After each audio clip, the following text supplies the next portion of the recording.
I had the weirdest experience on a Grab just now.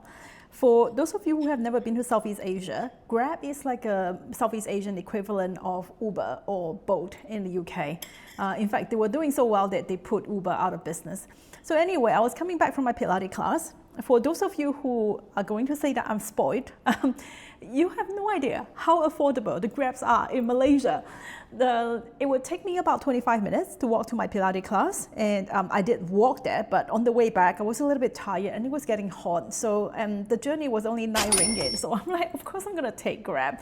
So I got onto the Grab, and the Grab driver started talking to me in Malay. He was just doing some sort of small chit chat.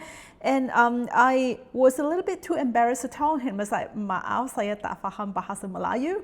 Then I thought, you know what, this is a good opportunity for me to start practicing my Malay. So I started just listening to him, and I could probably understand about 30% of what he said. And amongst that chit chat, I noticed that he was listening to a Jay Chou song. I thought maybe this is a coincidence. Maybe the radio just happened to play a Jay Chou song.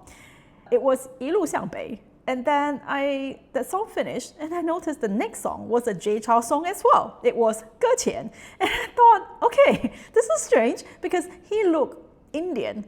And I thought, okay, so I started asking him, I was like, hey, so do you actually understand the lyrics?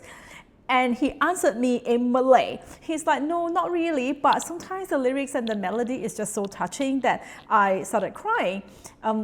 He was talking to me in Malay. Honestly, my Malay was pretty bad because I only studied Malay until I was 12 years old. But I could understand the word nangis. It means cry. And I thought, wow, okay, this is really interesting. I'm having a conversation with an Indian Grab driver in Malay about a Chinese song, a Chinese pop singer.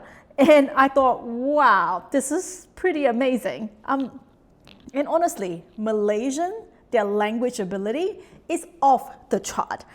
I have this friend who lives in Newcastle now, and she's from this part of Malaysia, and she's ethnic Chinese and she's a Cantonese, which means she speaks minimum 4 languages: Cantonese, Chinese, English, and Malay.